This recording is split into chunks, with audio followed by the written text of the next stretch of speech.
Hi everybody, let's in this video introduce the idea of financial markets and understand why they exist. You need to know this definition. Financial markets are any place where buyers and sellers meet to trade financial assets. But it's much easier to understand the role of financial markets using a visual example here. So we have financial markets in the middle. The primary role of financial markets is to bring together two very important types of people.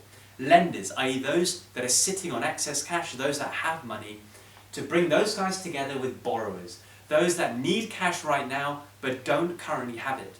So what do we mean by lenders? What kinds of people are lenders? Well, savers, for example, and investors. Those guys who are sitting on huge excess cash reserves, and borrowers, for example, individuals who want to buy a house, who want to buy a car, but don't quite have the money right now to finance those transactions. You've got firms who want to invest and grow their business, but they don't have the retained profits right now to do so on their own. You've got governments who maybe don't have the tax revenues right now to finance important expenditures like healthcare, like education, like infrastructure, like welfare. So these guys need cash now, but don't currently have it, whereas these guys are sitting on excess cash and want to lend it out and gain a return on it. Clearly, the two can meet each other, but it's very difficult for lenders on their own to hunt down borrowers. It's very difficult for borrowers on their own to hunt down lenders, and that's where financial markets come in, whereby lenders and borrowers can get together, lenders can lend, borrowers can borrow through financial markets. That is the role of financial markets, to bring these two groups of people together. Now, lenders can go directly to bond markets, to stock markets, for example. So if we take bond markets, lenders can go directly to the Debt Management Office, that's for the UK, and buy up government bonds, in that sense lending to the government. What else could they do? They could go directly to companies and buy up shares, what's known as equity capital for companies. So they can buy that up, so going directly to a stock market. These are two different examples of financial markets. Or lenders can go to an intermediary. These financial intermediaries also make up financial markets, so they're also in this bubble of financial markets. Let's take an example, a commercial bank.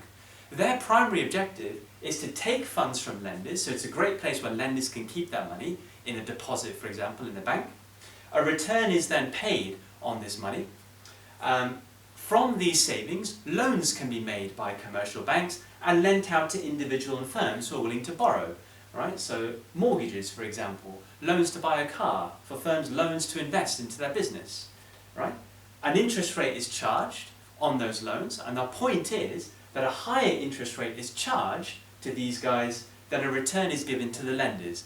The commercial bank will make profit, whatever the difference is between the two. So charge a higher interest rate to the borrowers than the rate of return that lenders put into the commercial bank. And that's the primary role of all these intermediaries. They're within this bubble of financial markets, but they offer a lower rate of return to lenders than they charge an interest rate to borrowers and make profit in between. Learn that, right, as the primary objective of all of these intermediaries. They are there to make profit. So commercial banks is one example, investment banks is another. I've covered investment banks in another video in this playlist. Go and watch that if you want more detail as to what investment banks do. You've got pension funds, for example, that will take huge sums of money from individuals looking to save for their retirement.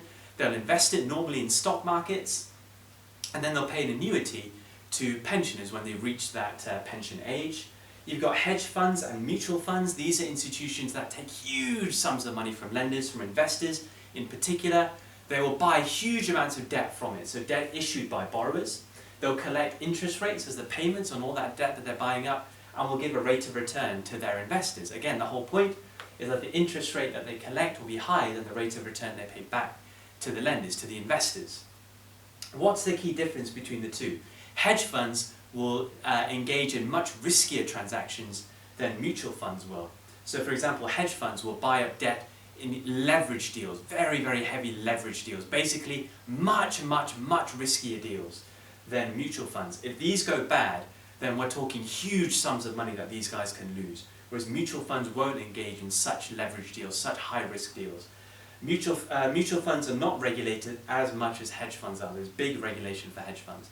So what they both do is a very simple thing, right? They take huge sums of money from investors, buy up lots of debt, get an interest rate back, and then give a return which is less than the interest rate to lenders. But the simple difference, more risky hedge funds, less risky mutual funds. You don't need to know this in huge detail, but you do need to know the basic difference there. You've also got intermediaries like stock exchanges, like insurance companies, the list goes on, there are lots of different types. But these guys also make up financial markets. So now you understand the primary function of financial markets is so simple: to bring together two types of people, those that have excess money and want to return, with those who don't have money right now but want it and are willing to pay an interest rate. Simple as that. Stay tuned for my next video where we look at the big structure of financial markets, which you also need to know in detail. I'll see you all in that video, guys. Thanks for watching.